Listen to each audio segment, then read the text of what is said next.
పేరు శ్రీకాంత్. నేను పంజాగుట్ట నుంచి వచ్చా. ఇప్పుడు మనందరికీ కోరికలు ఉంటాయి భయ్య. అంటే దేవుడు ప్రత్యక్షమైతే ఏదన్నా కోరుకోవాలి, మనకు తీరంది ఏదైనా కోరుకోవాలని ఉంటుంది. అన్న నీ కోరిక చెప్పన్న ఏదైనా ఉంటే. దేవుడు నీ ముందరికి వచ్చి నిలబడి ఏదైనా కోరుకో బిడ్డ అన్నాడు.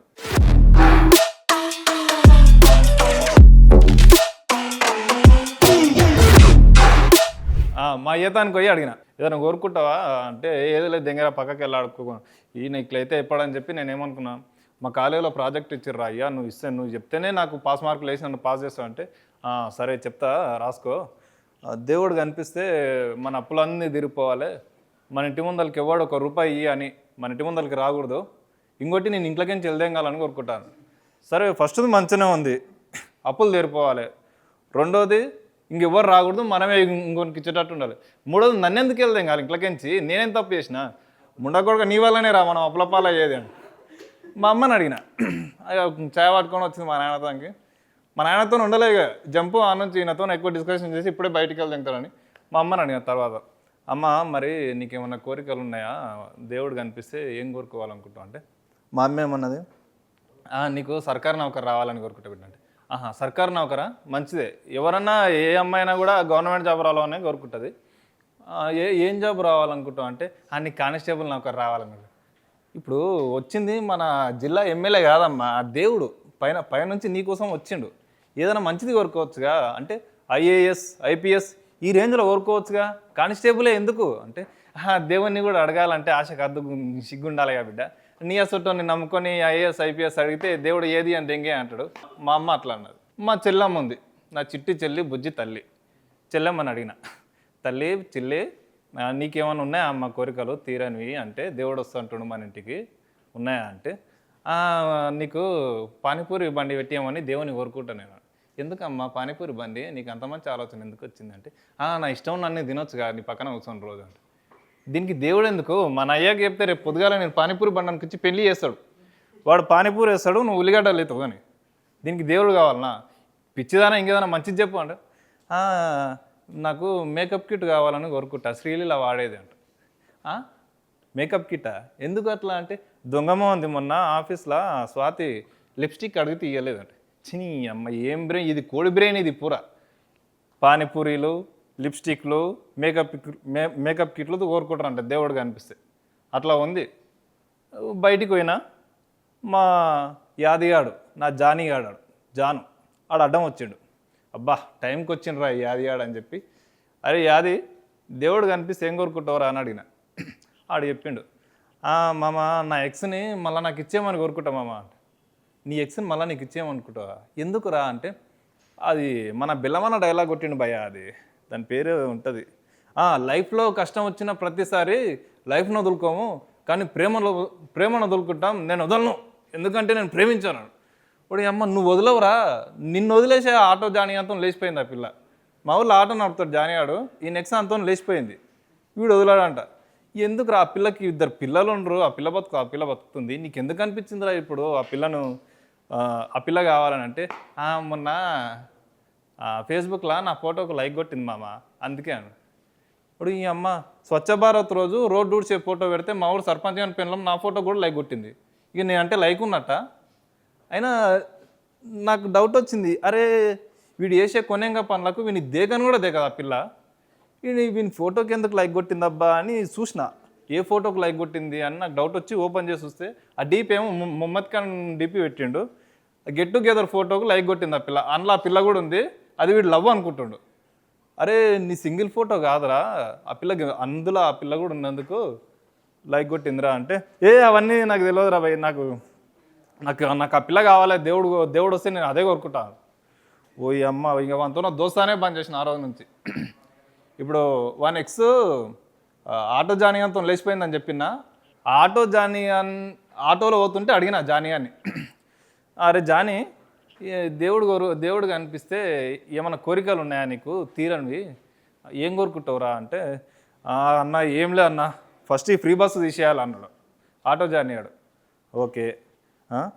సెకండ్ అనిత సాంగ్ ఉందా, నా ప్రాణమా గుర్తుందా ఎవరికన్నా, అనిత సాంగ్కి నేషనల్ అవార్డు ఇవ్వాలంట.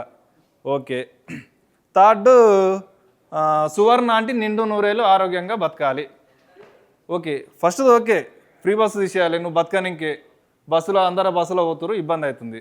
సెకండ్ది ఆ అనిత అనిత పాట పెట్టి ఈయన పెళ్ళం ఇప్పుడు మా యాదిగా నెక్స్ ఆ పిల్ల పేరు అనితనే ఆ పాట పెట్టి ఆ పిల్లను కాలేజ్కి పోయేటప్పుడు పడేసి పెళ్లి చేసుకున్నావు లేకపోయి ఓకే నేషనల్ అవార్డు ఇవ్వాలి దానికి ఒప్పుకుంటాం మేము కూడా. థర్డ్ సువర్ణ అంటే ఎవర్రా అంటే నాకు రష్రా ఇప్పుడు ఈ అమ్మ నీ ఇదేం క్రష్ రా నాయన అంటే నాకు క్రష్ రా అంటే అందుకే ఇప్పుడు ఈ అమ్మ దేవుడు ఈ కోరికలు వింటే దేవుడు చెప్పు తీసుకొని దెంగుతాడు అన్ని. ఇంకోటి భయ్య మా తాతని అడిగిన మా ముసల్నా బట్టగారిని అడిగిన ఒకసారి తాత మరి ఏమన్నా కోరికలు ఉన్నాయా నీకు ఎట్లా ఇన్ని రోజులు బతికినావు అంటే నాదేముంటుంది బిడ్డ ముసలో నాయన ఇక నాకేం కోరికలు ఉంటాయి నేను నీలాక సోరగా ఉన్నాగా నాకు 3 లవ్వులు ఉండే ఆయన లంజాలు అన్నాడు నేను లవ్వులు అని చెప్తున్నా సింపుల్గా నాకు 3 లవ్వులు ఉండే అందులో ఒకటి మొన్న పితామాసం ముందల చచ్చిపోయింది ఇంకిద్దరు ఉండరు కదా మళ్ళీ వాళ్ళను నా తానికి పంపిస్తే చాలు ఇక మేము ముగ్గురం కలిసి రామరామ కృష్ణ కృష్ణ అనుకుంటా బతుకుతాం. ఈ అమ్మ ఈయనకి ఈ నెక్సులు కావాలంట మా ముసల్లా బట్టగానికి. నిజం చెప్తున్నా భయ్య మా ముత్తాత కాయ కష్టం చేసి తినక 3 ఎకరాలు సంపాదించిండు. ఈ ముసల్లా బట్టగాడు ఆ 3 ఎకరాలు ఆ ముగ్గురికి వంచి మా నాయనకి రేకుల షెడ్ ఇచ్చిండు. ఆ రేకుల షెడ్ కూడా గాలికి ఇట్లా కొట్టుకుంటా ఉంటుంది. ఆ రేకుల షెడ్ పైకి కిందికి గాలికి కొట్టుకుంటా ఉంటుంది. ఇప్పుడు వాళ్ళిద్దరిని తీసుకొచ్చి ఈ రేకులు కూడా వంచుతున్నాడు ఏం లేకుండా. ఈ అమ్మ ఈ ఏం రా ఇప్పుడు ఆ దేవుడు కనిపిస్తే నిన్ను పట్టుకొని పోతాడు నీ కోరికలని నింటే అంటే నేను పోయినా సరే నాతో పాటు ఆలం కూడా పట్టుకొస్తే చాలు నేను ఓతి అట్లా ఉంది మా ముసలం. నేను అందుకే ప్రతి నెల పింఛన్ పైసలు పడ్డదాడవే ఇంతానికి దెంగిపోతుంటే నేను చేసిన తప్పేం కాదు కనీసం ఆ పింఛన్ పైసలు అంటే మిగిలినవి పోయా మాకు రేగుల షెడ్ తర్వాత అదే మిగిలినవ్వచ్చు ఏం లేదు. మా క్లాస్ టాపర్గా అడిగిన 10th క్లాస్లో ఇది ప్రతి 10th క్లాస్లో టాపర్లు ఉంటారు మీ అందరు కూడా తెలిసే ఉంటారు. అయితే వాడిని అడిగిన మామ ఏమన్నా ఉన్నాయా నీకు కోరికలు అంటే వాడుంటే ఏమన్నాడు మామ మన క్లాస్లో ఎప్పుడు నేనే టాప్ రావాలి IIIT బొంబాయిలో సెలెక్ట్ అయ్యి మన లావణ్య మేడంకి మంచి పేరు తీసుకురావాలి. ఈ లావణ్య మేడం పేరు మెన్షన్ చేయడానికి రీజన్ ఏంటంటే ఆ IIIT బొంబాయి గురించి చెప్పింది ఆమెనే ఆయనకి. వాడు అట్లా అనుకోవడంలో తప్పులేదు. ఎందుకు తెలుసా IIIT బొంబాయి అని అప్పట్లో 10th క్లాస్లో సార్ వాళ్ళు మోటివేషన్ ఇస్తుండే ఎట్లీస్ట్ ఈ ఒక్క సంవత్సరం చదువును బిడ్డ అయిపోయా మీరు అక్కడ ఆ మీన్ ఉంటారు ఈ లైట్ మీన్ ఉంటారు ఒక్క సంవత్సరం చదవండి మీకు డయలరు చెప్పులు బట్టలు అన్నీ సర్కారు వాళ్ళే ఇప్పిస్తారు మీకు ఖర్చే ఉండదు అసలు. ఒక్క సంవత్సరం చదవండి మాకు తర్వాత అర్థమైంది మమ్మల్ని బాగా రాకి వాళ్ళకి పేరు తెచ్చుకుందామని అట్లా వేసినారు అని. అట్లా మోటివేషన్ ఇచ్చి వాడిని ఖరాబ్ లేపి వాడు IIT వాడు ఎట్లా ఊహించుకుంటుందంటే అప్పుడే మన మహర్షి సినిమాల మహేష్ బాబు గారు ఇంకో దేశం పోయి కంపెనీ పెట్టి మళ్ళీ దోసగాని కోసం వస్తాడు అట్లా ఆ రేంజ్లో ఊహించుకుంటుండు తప్పలేదు. వీళ్ళు నువ్వు ముగ్గురిని జాయిన్ చేయి వాళ్ళని ఇంకో ముగ్గురిని జాయిన్ చేయి అని నెట్వర్క్ మార్కెటింగ్ మీటింగ్లు ఉంటాయా అట్లా మోటివేషన్ ఇస్తూ ఉంటారు వాళ్ళు. తర్వాత రోరింగ్ స్టార్ రోషన్ బాబు అని మా గ్యాంగ్లో కూడా ఉంటాడు. అంటే మనం ఏదైనా సినిమాకు పోయినామనుకో అది ఇక వాని గొంతు వంగ ఉడురుతానే ఉంటాడు. వాడిని అడిగిన ఏరా రోషన్ మరి నీకేమైనా కోరికలు ఉన్నాయా దేవుడు ప్రత్యక్షమైతే ఏం కోరుకుంటాడు మా హీరో సినిమా ఫస్ట్ డే 100 కోట్లు వచ్చేయాలి మామ. అరే దెంగితే నాకౌట్ అవుతావురా అడిగిన దానికి కరెక్ట్ చెప్పు ఇది సీరియస్ క్వశ్చను దేవుడు ప్రత్యక్షమైతే ఏం కోరుకుంటావు అంటే అవును మామ సీరియస్ క్వశ్చనే 100 కోట్లు కాదు 1000 కోట్లు రావాలని. ఓయమ్మ ఇప్పుడు వాళ్ళకి 1000 కోట్లు వస్తే నీకు పార్కింగ్ టికెట్ కూడా ఫ్రీ ఇయ్యరు కానీ నీకు ఎందుకు రా 1000 కోట్లు నీ సంగతి ఏదో నువ్వు చూసుకోవచ్చుగా.